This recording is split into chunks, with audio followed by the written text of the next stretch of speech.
welcome to GenFriends. I'm your host, Cheri Hudson Passey from Carolina Girl Genealogy. And as usual, I have a fabulous panel and we've got a wonderful special guest tonight. So let's get moving. We've got Bernice Bennett from Jeannie B. Roots. Hey, Bernice. Hello, everyone. So glad to have you here. So good to see you. Good to see you too. Good to see all of you. We've got Melissa Barker, our archive lady. Hi, Melissa. Hi, everybody. Glad to be here. Glad you're here. We've got Larua Hedgecock from Treasure Chest of Memories. Hi, Laura. Hey, everybody. With her beautiful Christmas tree in the back. I love that. It's gorgeous. We've got Mr. Earl, Mr. Dan Earl is with us, joining us tonight. Hi, Dan, our family history guy. It's good to have you here.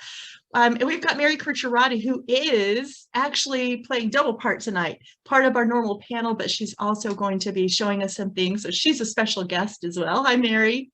Hi, Cheri. Nice to be here tonight. I'm glad you're here too. And Mary is from MKR Genealogy. So if you're looking for her, that's where to find her. And oh my goodness, look who we have. We have got Dear Myrt herself.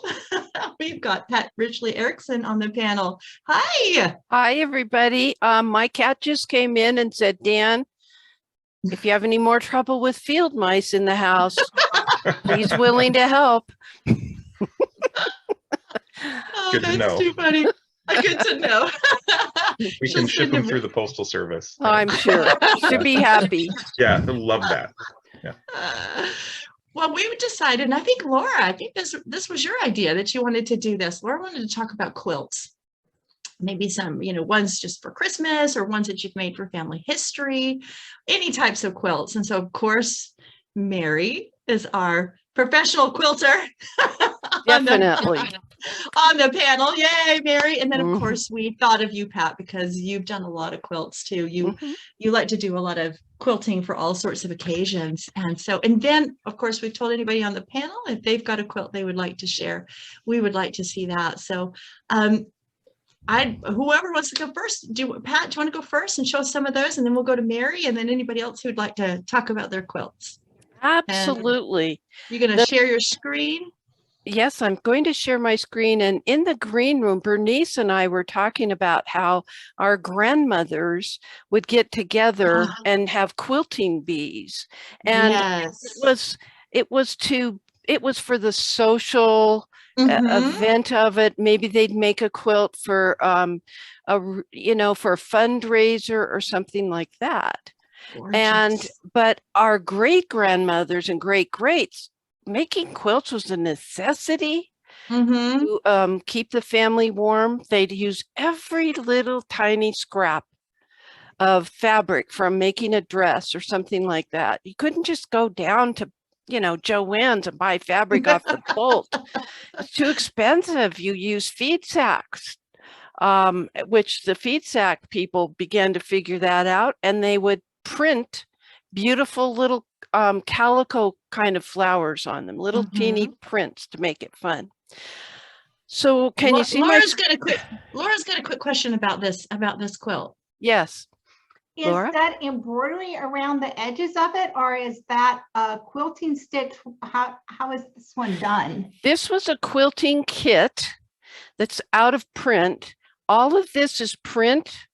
Oh, I had to piece it, and I had to applique these names on it. There's me. There's my dad. I'd add his birth and his death year. And I haven't added my mother's yet. I really should. So you could have, you might only have 5 people on your family tree. I think there's probably 8 or 10 more of these little ovals that I could applique.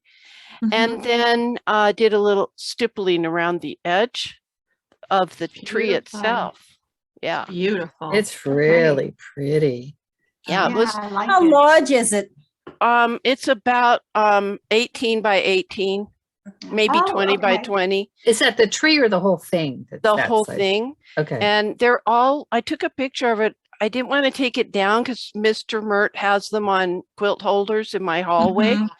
And so that's why it's slightly off center when you see it, because I had to like back against the opposite wall to get this picture for you.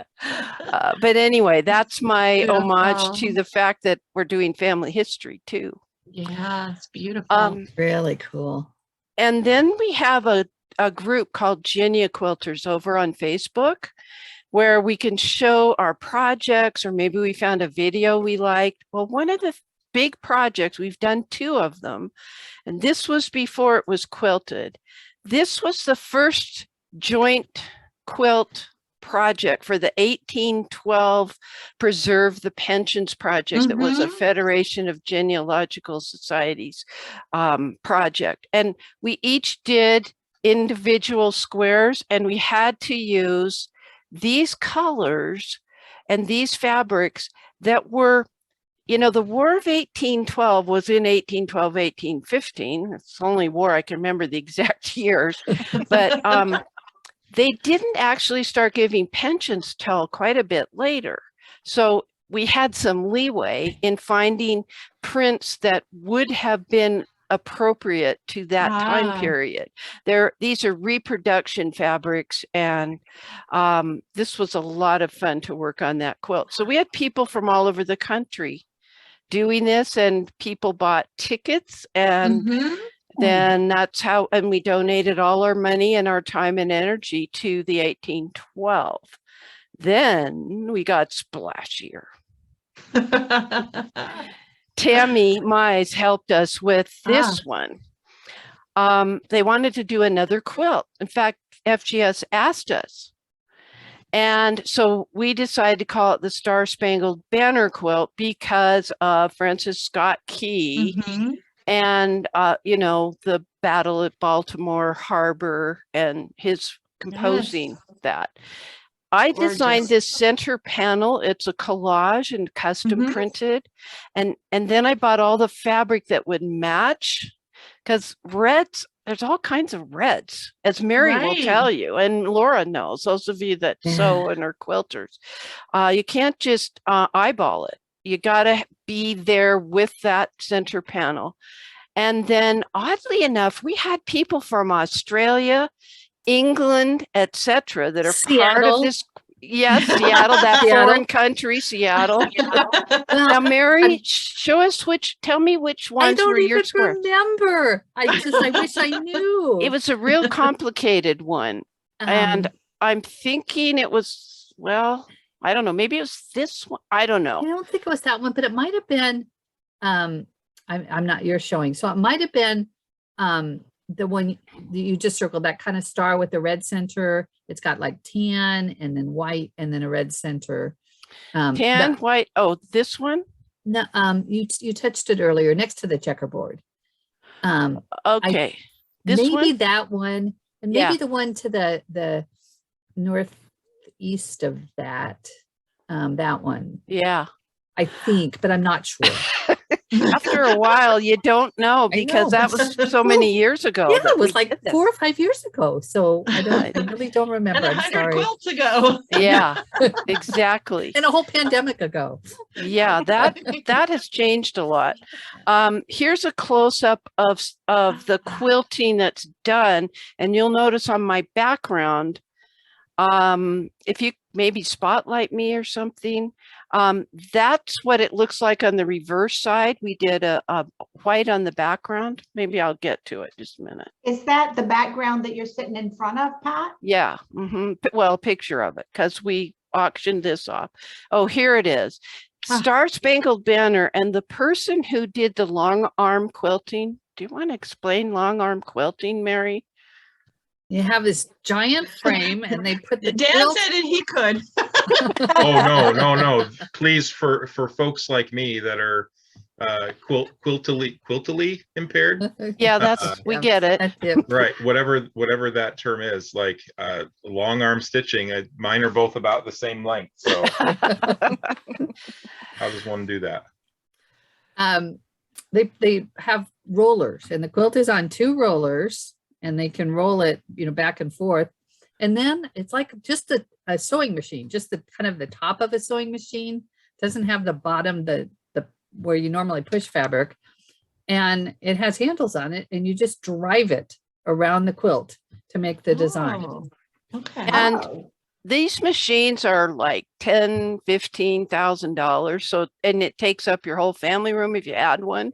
Which is why So I don't you- have one. Yeah. So you take it to the quilt shop that provides this service. But this quilter that did this long arm quilting was so inspired by the front side that she was careful to get stars periodically in the background. And I love that Beautiful. she did that. And then we've got the family sort of thing. Now, this was hard to capture. Some of you have been to our home and you have seen this quilt in person. And by the way, there's part of a quilt hanger that Mr. Myrt made for me. And he said, should I paint them? And I'm like, no, I like the pine and the knotted. I not like the natural look. So he varnished it to protect my quilts. And what is this quilt? This quilt is made from Mr. Myrt. Well, first of all, it's made by Mr. Myrt's sister. And these are from her collection of their mother's handkerchiefs. These are all, we can't really tell here, but let me give you some close-ups. And when I received, when we received this, I burst into tears because I immediately recognized our grandmothers and great grandmothers would do a little tatting around the edge. Exactly, yeah. Because she matched it so well, the background fabric, which is this border here, it kind of almost disappears into the quilt. Let me show you another one.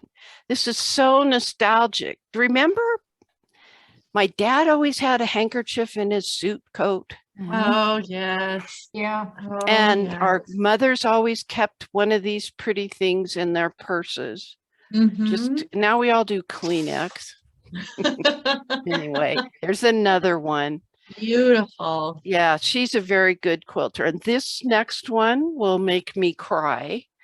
This is a photo quilt I made for my father, who his Blanche, our stepmother, that's her favorite color. I'm choking up on this. I'm sorry. And I was their caregiver, though we had a lot of nurses come in and things. They were both on hospice at the same time. And Blanche's, that's her favorite color. And Dad likes bold geometric. And so this is on my older brother and photos that I've appliqued. Well, they've printed on paper, fabric. This is my family group. My brother, there's my brother, Mike. And this picture was actually taken, there's other family groups. So all of our kids, all of their children, Blanche had 2 boys before she married Dad. Dad had all of us before she married Blanche. And when he was aware that somebody was coming to visit, he'd come to this quilt, which he made me hang up in the living room. And he'd say, now, tell me who's coming. And I'd point to them on the quilt and he'd say, now tell me what's been happening lately so that I don't have to just talk to him about the weather. I just burst into tears at the thought. He wanted to relate to what was going on now for them because he was pretty kind of out of it, but he did pretty good. So that's my share. Gorgeous. And I didn't do Christmas quilts. The Christmas quilts I made, I gave away, like snuggly ones for my granddaughter, for the little redheaded girl, stuff like that. But anyway, that's my share for tonight. What you got for us, Mary? Those are beautiful, Pat. Thank you so much. Those are gorgeous. You're welcome. Okay, so can you guys see the one Yes. with pictures? Okay. Oh, totally. So this one is, I made it for my husband's paternal grandmother. And it was pictures from of her family. This is my husband's dad as a boy on his bicycle. And here he is as a little boy with a baseball bat. And here's her parents. And I think That's her maybe with her first gorgeous. car. Yeah. And this one, it really kind of has a bit of a story. I made it basically one night. Garth was my son, who's now 32, just turned 32. I think, I don't know, he was 7 or 10 or how old, must have been probably 10, had a slumber party. And so I worked on this in the living room while I had 10 boys in the basement playing video games. Oh my gosh. But yeah, so I kind of have a memory of that. And when she went into a nursing home, she didn't take many things, but she did have this and had this hung on the wall in her nursing home. Now, how big is it, Mary? It's probably about 40 by 40. Okay. So about 40 inches square. And I just had some little charms and buttons to kind of make it look old-fashioned. Yeah, it looks like a baseball mitt underneath the one picture of the lady with the car. It's actually just kind of a fancy Victorian kind of looking hand. Oh, okay. This one here. Yeah, it's just a little fancy hand and just, so I don't know, beautiful. little charms. So that's the most probably family oriented one. Let me So find. cool. Now, did you do the iron-on kind of, or the printer, put it through your inkjet printer to get it on the fabric? That is iron on, and actually there's I live in Seattle, and there's a copy shop that I used to use frequently for photo quilts. I've sewed many. We sent our kids to Catholic school, and so at the auction, they always have a kindergartner quilt and then another all school quilt. And I have 3 children, so I made a number of those quilts. And one of them I actually did, and I don't have any pictures of it, but I took, there's kindergarten to 8th grade, so 9 grades, 30 kids in each class and 2 classes per grade, so 60 kids per grade, plus all the faculty and staff. And I took pictures of them in groups of 5, I think, and made a whole quilt. So it was all the faces of ASB. Wow. You are amazing. And I got used, so I found this, it's a printing company that does printing, but they had the paper. I could just send them photos, and they had the printer and one of those t-shirt presses. So it presses really it heavy really nice. heat. Yeah. That it kind of clamps down almost on the thing. So that's what I used, and that's what I used for this one as well. Way cool. Yeah, It it's is. and that one hangs in our house all the time. That's in our dining room. Okay, and then I'll show you. Yes. That's the favorite. That's the favorite. This is I call it my pandemic house quilt. And I made this during COVID. And I even cut the tip of my finger off when I was cutting fabric Yes, you for this quilt did. during COVID. Yes, I remember. Yeah, but there are people from, I don't know, I think it's like 21 states, Australia, the Netherlands, and Ireland in this quilt. Not every house has a person in it, but I think there's around 100 people in this quilt. And they're friends from, my childhood back fence neighbor, college friends, genealogy friends, accounting friends. Dear Myrtle is in this, and I'm trying to think of where. There she is, right there. I used the Dear Myrtle, her avatar, right and there. I have a little version of my house that you sent me. Yeah, Zoom in yes. so they can see the people in the doorway. Yeah. And that was the wonderful thing, Mary, that you did, is not only did you put friends in there, but you sent the friends a copy of what you did. A whole And you book wrote- about this too. Yeah. Mhm. It's when I first envisioned it, it was going to be ancestors, but then I thought they're not living through this. Mhm. It's us now who are living through this. Mhm. And this, I'm sorry, the pictures don't show up very well. They're much clearer in real life, but zooming in. There's a guy in a blue shirt. That's my brother. Okay. Here's Joe Morelli. Yeah. Okay. So there are, and I'll tell you, there's a couple of special blocks. I have my great-grandparents in this quilt, and both sets of my grandparents, one set of my great-grandparents and both sets of my grandparents. My great-grandparents lost a son in the 1919 flu pandemic. And so and their houses are made from, I printed fabric of old newsprint. I mean, actual articles from the late 1910. I mean, when the flu pandemic was going on. And I have articles that talked about wearing masks and staying home. And so, so that's what is in their houses. I also have, this is Dr. Fauci, hard to see, but Dr. Fauci is in the quilt.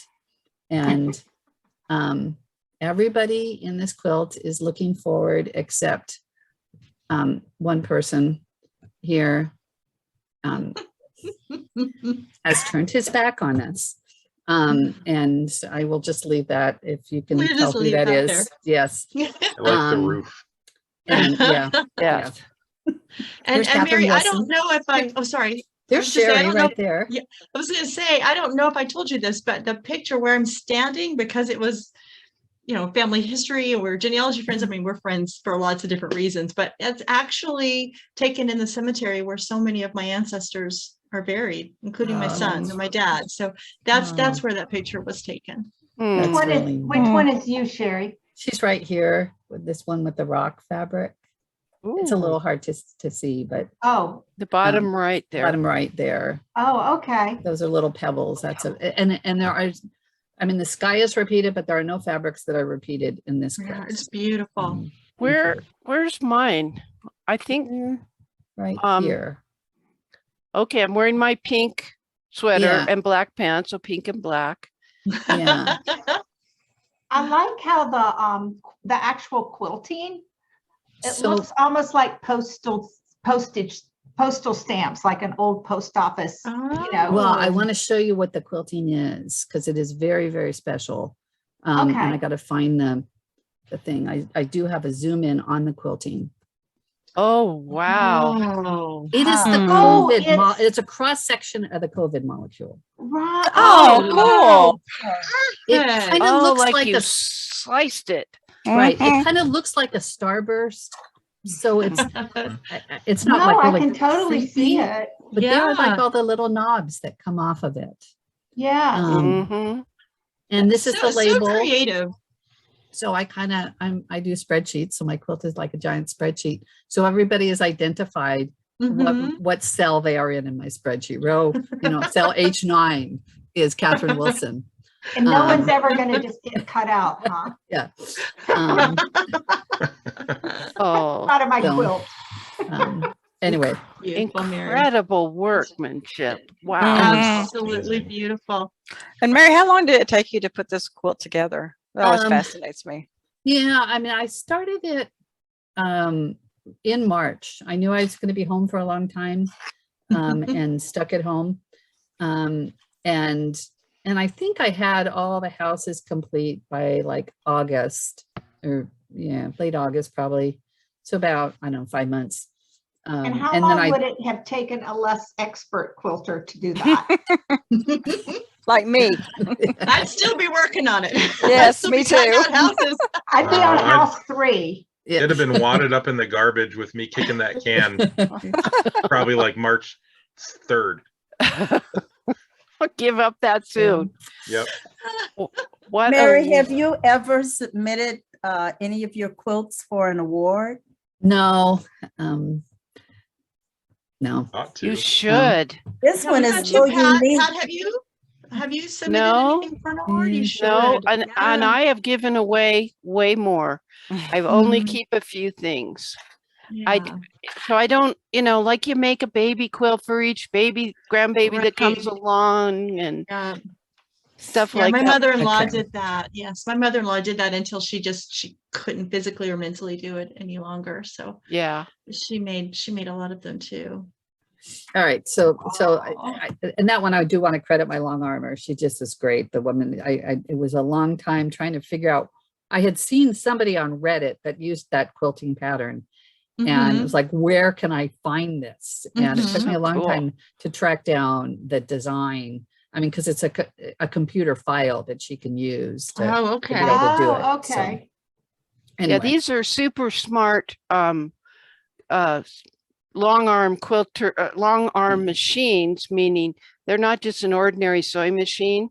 They're much deeper neck so that they can get all around, and they are electronically controlled. Plus they can be manually or electronically controlled. Oh, Yeah. wow. That's the word. Very cool. Very cool. Mary, this is beautiful. This is another one that this is my Christmas quilt, which is still just the top. I haven't finished it into a quilt yet. Santa. Now, wait a minute. Wait a minute. When I told you we were going to do this, you said, does that mean I need to get this finished? I know, and I didn't. Yeah.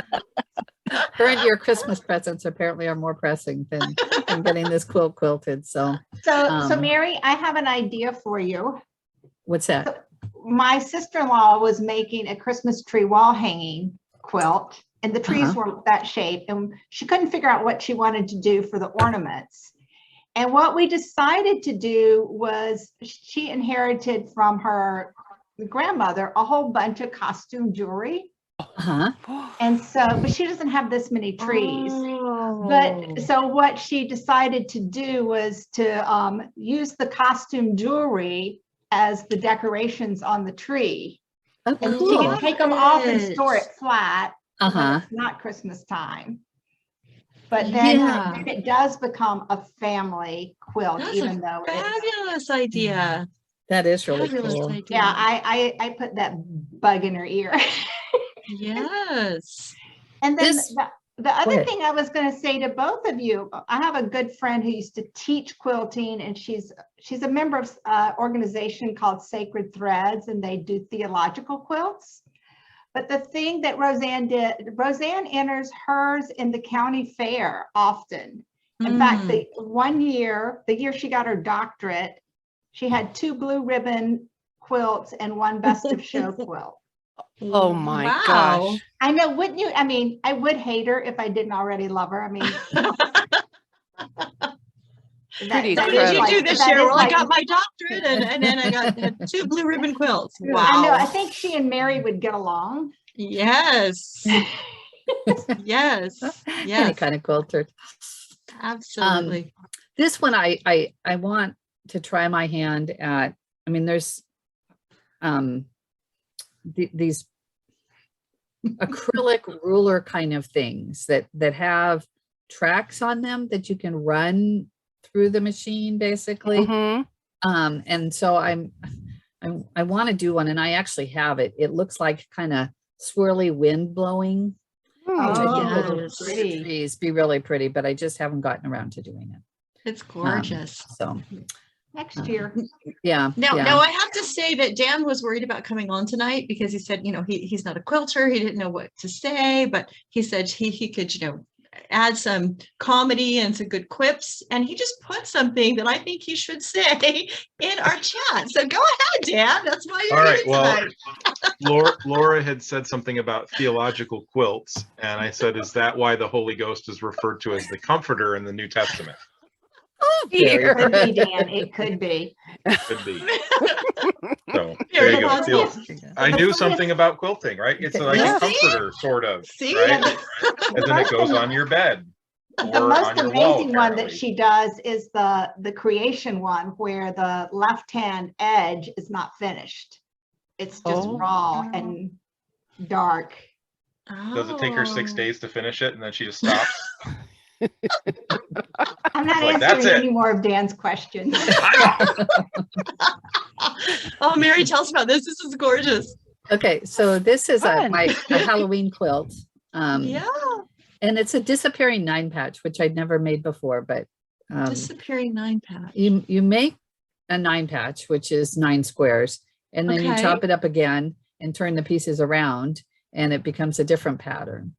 Oh, wow. So, how mathematical of you. Yeah. So anyway, this was all Halloween fabric. So this is my Halloween quilt. It's fun. Beautiful. Such beautiful work. Now, as you Thank guys you. probably could see, Melissa got popped out. So we'll wait and see if she can come back in. So if anybody sees that she's trying and I don't see her, please tell me. Okay. And then this is another quilt. This is one, my first try at Quilt As You Go. And I don't have the binding on this yet, but well, now I do, but I didn't. I don't have a picture of it with the binding on it. But you know, when you quilt, you wind up with a lot of scrap fabrics. And so this is basically just strips sewn together. Because I was going to say we're familiar as genealogists with write as you go. Yeah, yeah. So how do you quilt as you go? Yeah. You just basically take a square batting and then stitch 2 strips together and flip it, and then put another one on and flip it, and another one, and make, you know, basically these squares, and then sew the squares. So cool. So fun. Oh, yeah. You do all your piecing on the machine, or do you hand piece? I do it all on machine.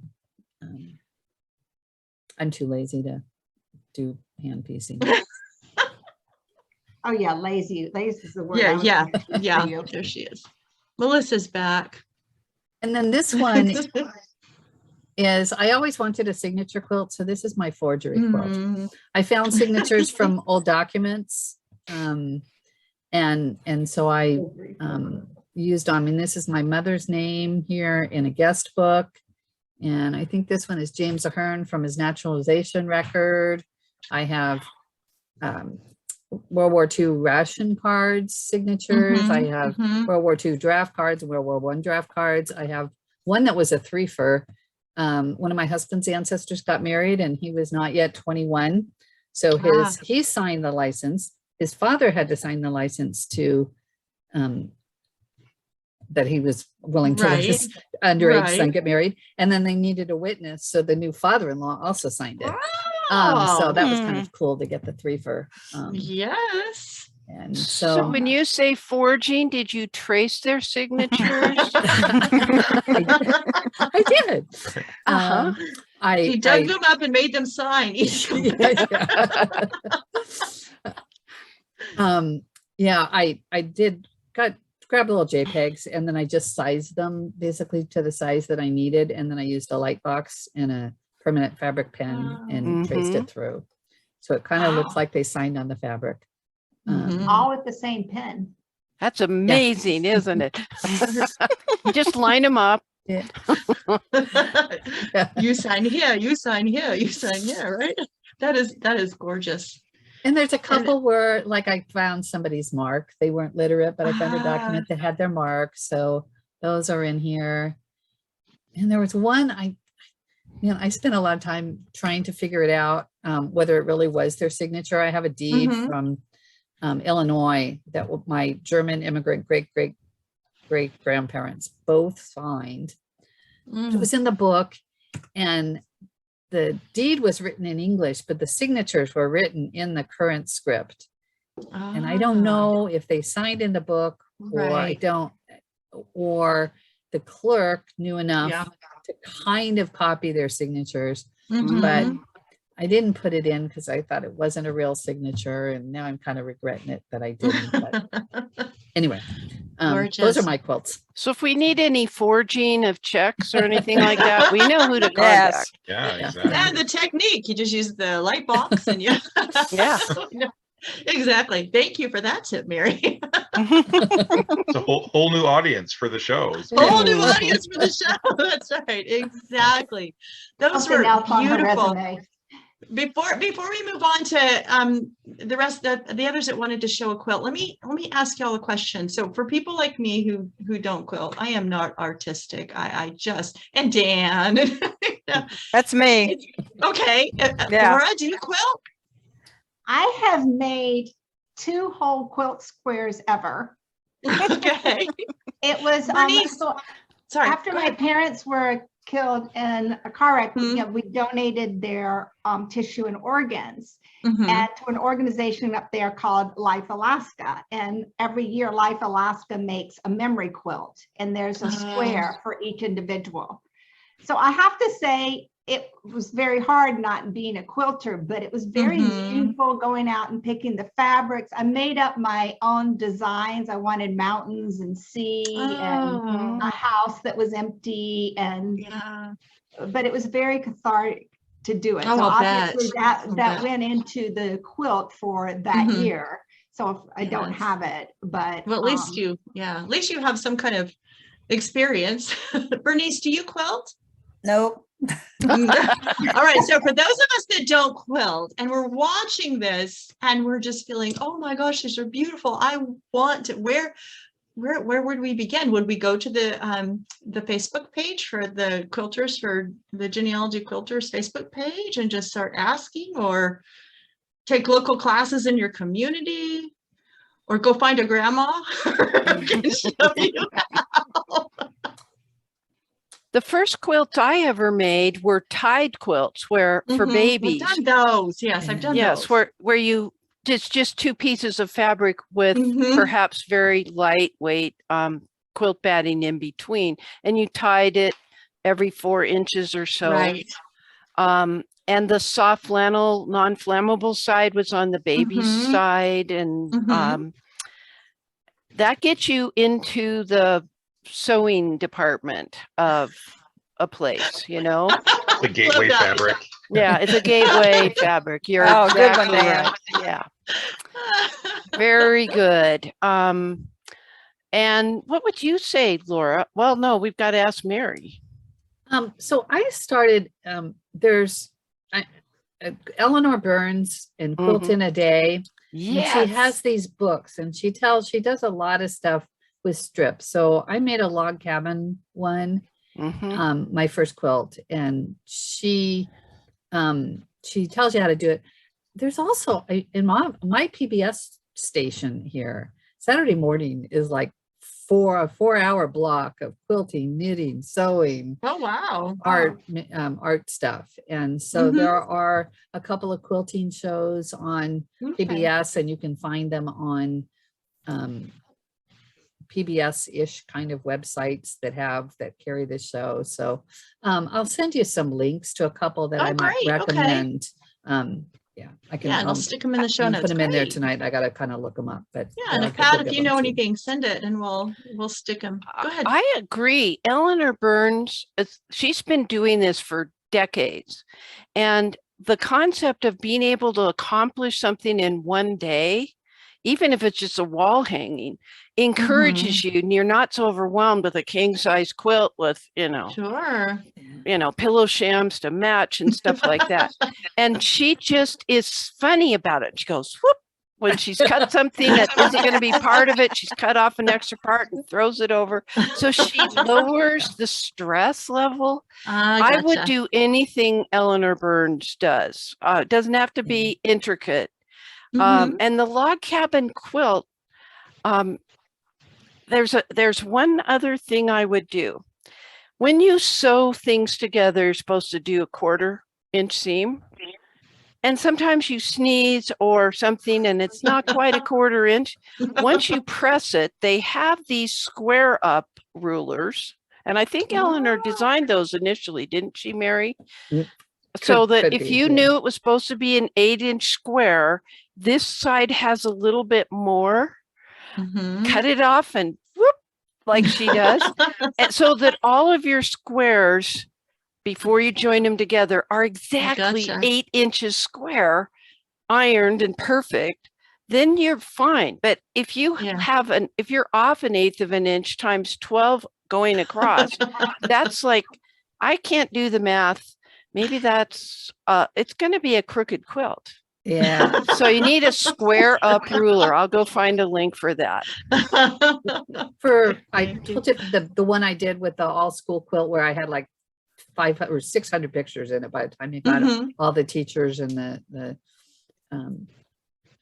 support staff. But I had a bunch of people sewing those squares, the blocks, and I knew that they wouldn't all be able to do it with the exact same seam allowance. So I basically designed it with play in it. So rather than just taking them side by side, I actually made myself a little piece of acrylic and I just stuck it on there and cut around it. So, so they kind of went They'd all jiggity be the same. jaggedy, but they were Yeah. all the same size, so I could Smart. put it together. Smart. Great. Thanks, Pat. Thank you for all the links. We'll make sure that we get them in the show notes so people can get to that. And then Mary will add some. She'll send them to me through our Email or message or whatever. whichever way. Yeah, whichever way. All righty. So who's got a show and tell? Who wants to go first? I do. Laura. Okay, I'm going to start with my sisters. I'm changing my mind. Okay. My sister has taken up quilting just like the last couple of years. Oh. And so she's made, what do you call it? Table runners and stuff. But this is the Christmas, I'll scooch back. This is the Christmas quilt she's made me. Oh, And it's really cute. And then on the back side is flannel. Oh, So nice. you can just, it's just sweet. very cozy and Yeah, especially when you live in Michigan, right? Yes. right. And she made a little pillow cover that matches it. So you can put a pillow on the couch that matches it. Then the other thing is, I really have a couple of questions about this one. This is something I inherited. And I don't even know what you call this pattern. Half square triangles. Okay, it's very heavy. This one of the problems with the way our parents died is we never got to ask questions about Right. So Right. there was this one and a wedding ring quilt that we found in the house in storage. It looks, I don't know if this will focus, it looks to me as if it was hand quilted. So I have no idea if it was hand pieced or not. I have no idea how to clean it. I have no idea how old it is. Like, I don't know whether my grandmother made it or a great or, so how would one go about figuring out what they've inherited? I would say maybe go to a quilt store, not a mass market fabric store, but a specific quilt store, and see if they could recommend a local expert who might look at it, or maybe there would be somebody working at a quilt store that might have enough familiarity that could help date the fabrics or give you some more information about it. Yeah, because I'm afraid to use it. I don't even hang it because it does look like it's faded and I don't want it to fade more. But yeah, now that I'm looking. Pat, did you have any suggestions too? Anything? Well, you never want to put your quilt in a washing machine. Right. And I know that Melissa is chomping at the bit to tell us about tissue paper. I know. So go, Melissa. I was going straight to Melissa, right from you, Pat. I actually have written blog posts about quilts, Mhm. preserving quilts and things, because it's something that's important to us as genealogists and family historians. But you don't want to display it. I mean, I know people like to put these things on their beds and stuff. For short amounts of time, you can display it, but I wouldn't do it because if sunlight can actually damage quilts if you're left out. So if you're going to put them away, places like Gaylord or Hollinger Metal Edge, some of those online archival places, or even Amazon, have quilt kits. That's the boxes, and it comes with the box, it comes with the archival tissue paper, and you can put it in there. Now, what I suggest is that you still have to fold it to put it in the box. You want to put tissue paper in between the folds so that the quilt's not touching itself. And then you really want to pull it out really every 6 months, but once a year would work, and refold it because you don't want to have those creases to develop in your quilt, which will break down the fibers of the material in your quilt. Oh, okay. Yeah. So there is, beautiful. Pat put a link to Missouri Star Quilting, and the Missouri Star Quilting Company has a ton of YouTube videos, and they tell you how to make a lot of quilts. But they do have a video on how to fold a quilt. So you're not always folding it basically in thirds, and they kind of fold it on this diagonal way.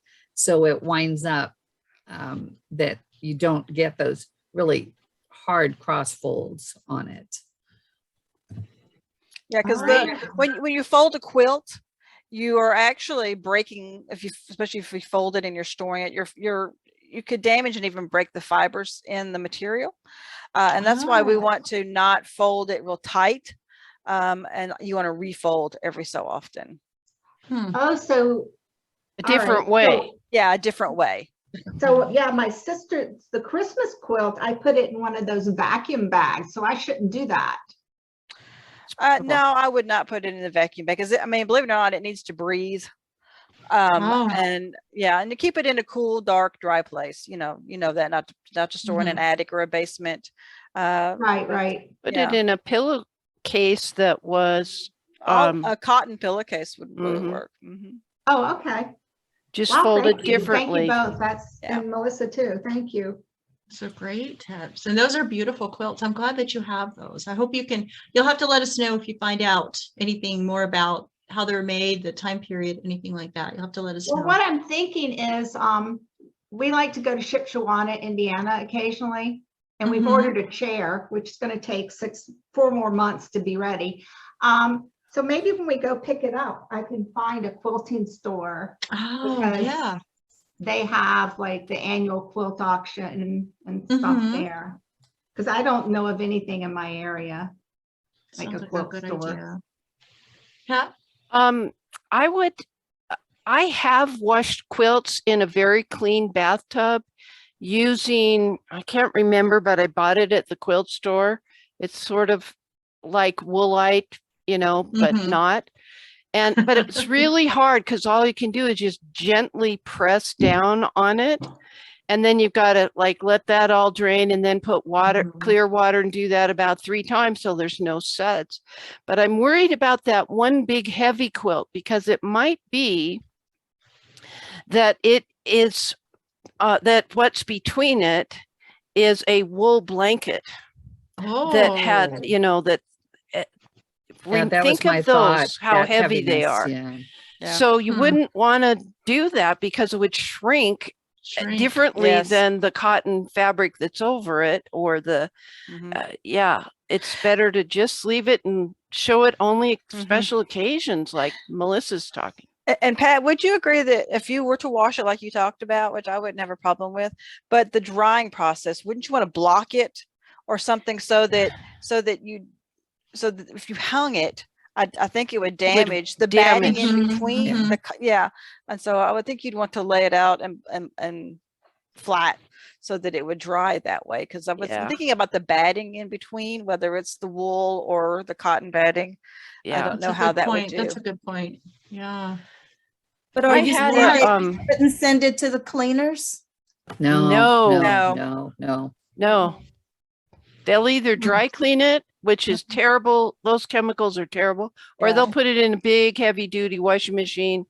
Oh, it's better to just keep it the way it is. It's like, survive this long. It's like cleaning a grave marker in a cemetery. Sometimes it's better just to leave it the way it is than actually damage it trying to clean it. There you go. See, I contributed. Yay! And Bernice contributed because she asked a very worthwhile question there. Exactly. Yes. And Bernice, you've got a quilt you want to show us, right? Right. And I hope you can see it. Can you see You that? might have to turn off your virtual background. You're going to have to. It looks like Harry Potter's quilt that makes him invisible. Well, you can see all the invisibility behind this virtual background. That's all right. Okay. That's okay. Oh, it looks fine. Oh, it's the grandmother's flower garden. Right. Oh, that's beautiful. Oh. This was handmade by my mother. I think I've had it for about, I want to say, has to be at least 40 years. Wow. Every girl in the family has a quilt.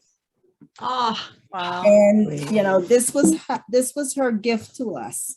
Yeah. Aww. Wow. Gorgeous. That's really neat. Gorgeous. And it's the size of a queen size bed. Oh, wow. Very, very heavy. Wow. That is amazing. That is amazing. It's So beautiful. your mother made one for each of her daughters, is that what you Yes. said? We That's all have a lovely. quilt. Mhm. Wow. Do you recognize any of the fabrics as something she had made a dress out of or anything? Yes, I could see some of the Oh, cool. this that she's taken, a old, look like an old bathrobe or something. Yeah. I love it. Old dress she may have walked around in. Yeah. Neat. House coat, something Yeah. like that. Yeah. Right, My- that's what it looks like. But she pieced together a little bit of everything in here. Yeah. That's gorgeous. that's Oh, so how lucky cool. to have that. My Good, Auntie Mary. Mary made one of those quilts. She actually made two, but there was a family story. In my dad's family, there was, I don't know, a 22 or 23 year span between the oldest and youngest of 8 children. So Mhm. Mary was the oldest and she was working on this quilt, and Phil was probably, I don't know, 4, and just said, when are you going to get married? And she said, oh, I don't know, maybe when I finish this quilt. And he says, can I help? Oh, that's terrible. Yeah. So now to put a positive spin on quilts, Bernice, I'll bet you when you put that quilt around you, it's like a hug from your mama. Mhm. Oh, absolutely. Yes, Mhm. yes. Mhm. Mm. Sweet. I know that my And mother, so, my mother-in-law. I have 2 people waiting for it. My daughter and my granddaughter. They want it. My mother-in-law made a lot of quilts, and she gave a lot of them away. But when she passed away, when both my in-laws passed away and they went through the house, it was interesting who would go to what room and pull them off the beds because she kept them on the beds. She would make a quilt and keep it on the bed. My daughter, and she's been out of town, so I wasn't able to get a picture. My daughter took the one that meant the most to all of us, and that was the one of the family tree that she made, because it was a big tree. And then she stitched everybody's names and then had a little jewel that had a photo of that person in the family that's tree. So nice. it's precious. So I'm really glad that my daughter went and got that. I don't know if everybody knows if she's got it, but now they do. Do they watch the show? Yeah. Yeah, probably not. So that's okay. But yeah, Your secret's safe with us. Secret safe with us, right? But I mean, it's just gorgeous. It's just so beautiful. She made lots, but like I said, most of them she gave away, but there was a few left in the house, and she was smart enough to go down and get that quilt. It was on a basement bed and she just took it right off. So, but I remember it for years hanging on the wall. And so I guess she decided, well, we can use this because nobody was using the room. So she just used it to display it on the bed. So Mhm. Yeah. anyway. Wow. Yeah. Well, I have yeah. a question for Mary and Dear Myrtle. My mother used to say that it was just very therapeutic for her to just sit and piece. It was a very calming activity for her, and she enjoyed it so much. Do you two feel the same? I love piecing. I love playing with the fabric, and just watching how it comes together. And I do it with a sewing machine, but it's still, and it's like every quilt I make, I just, that one's my favorite. And then I come go on to another one. Oh, that one's my favorite. I just get so involved with them. The pattern that you're, oh, go ahead, Dan. I said, just like my kids. Just when I think that one's my favorite, then we had another one. I was like, no, that one's my favorite. To answer your question, Bernice, using the little, using those little hexagons like your mother did, Yes. that I do by hand with a piece of paper, cut that shape. And then the fabric is a little bit wider than that, and I turn it over, and then I just top stitch around it, and then I join it with the next piece and the next piece. And I have made 2 wall hangings like that. I cannot imagine the patience to do the whole quilt like your mother did. Absolutely stunning. And that's just the top. Then you have to do the filler, you know, and then you have to decide, are you going to tie it in the corner, or you're going to quilt the whole thing and have really thin batting? It is, you lose your thinking about the world around you. You're just in the motion of doing this. And it is very therapeutic. I agree with your mom about that. It's a delight to do it, unless you poke your finger 32 times or slice the end of your finger off like Mary. Oh, but man. She did leave a sewing box. And in that sewing box, the pattern, I have it. Yes. And I have her template in the little box. So you know about that little pattern. If I wanted to do it, if I wanted to, yes. I could. Well, we could start a quilting bee. It'd be long distance by Zoom. You could Zoom quilting bees. Sure. Yeah, that is just that's just amazing. My hat's off to her. Yeah, that was all of these have been so beautiful. Did anybody else have one they wanted to share that I didn't get to? I want to make sure that everybody shared their quilt that they wanted to share. So you know how I can be sometimes. I had a question. I have a follow-up question for Melissa. On these quilt boxes, do they fit any size quilt, or do you like have to figure out whether it's full size or queen size or? Well, I can tell you that the archival stores they offer all sizes of boxes. I mean, they have special quilt kits, but you can get an archival box to fit any quilt. And if you really need a special box, they actually can make you a box, especially for, you know, and if you have a box that your quilt has gone into and it's just the box is a little bit bigger, you could crumple up some of that archival tissue paper and put a round in there. But another thing I would encourage you to do as well, as genealogists, we should be doing this. Put the information about the quilt inside the box, because it's very important that, you know, you leave that for your descendants to know who made it, how you got it, the importance of it, all that good stuff. But there's something I wanted to share. Can I share my screen? Yes, of course. I do not. I mean, I have some quilts. My mother made quilts up until she died in 2017. She actually made, there was only 2 of us children, but she made each of us quilts. And she made a king size one for my bed. And so it was very large, but I'm going to show you should be able to share now. Okay. In Houston County, where I live, and also in other counties in Tennessee, there's this thing called the Appalachian Quilt Trail. Ever heard of it? So I'm going to share. I hope I can do this. But here, I just Googled it, and these are some images. And what it is that they take certain quilt patterns, they make these, and they put them on barns, on buildings. You can see the map. You can see the map over here. I have seen that driving through. I didn't know that's what it was called. Yes. Kentucky, they have it too. I was in Kentucky. And Ohio has those on the barns. Yeah. And in our area, because like Houston County was not founded, but the Irish railroad workers that built the railroad here in the 1850s saw our town of Erin and thought it looked like Ireland. It reminded them of Ireland, so they named it Erin. Our part of the quilt trail is called the Celtic Quilt Trail. So we have different quilt patterns like these on barns, on buildings and businesses in town, anyone that would allow them to put it up. And so you can see all the different patterns. It's either on the side in the town, and but yeah, it's Houston County participates in this, and we have several of these quilts around our county. That's beautiful. And we should mention these are not fabric quilts. Yeah. No, these are actually painted on wood, and then they're then mounted. Yep. Yeah. But see, I just think it's wonderful, because I'll be driving through even my own county and I'll see one, and it's so neat to see. Yes. Oh, there's Sunbonnet Sue. Yep, in the lower right. Yep.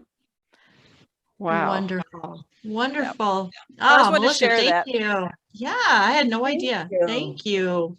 That's my contribution, because I don't do quilts. Well, that's a great contribution. I don't do quilts either. So that's beautiful. All of these quilts have been beautiful, and the tips and suggestions, we've appreciated it so much. I wanted to thank Pat, for coming on tonight and sharing your quilts. I know you do a lot of different, everything, a lot of different quilting and scrapbooking. And Well, so does lot of- Mary. and So I was does going to say, Mary. and so does Mary. You're both very, very artistic when you come to those. I just missed the artistic gene. I just didn't get it. Me either.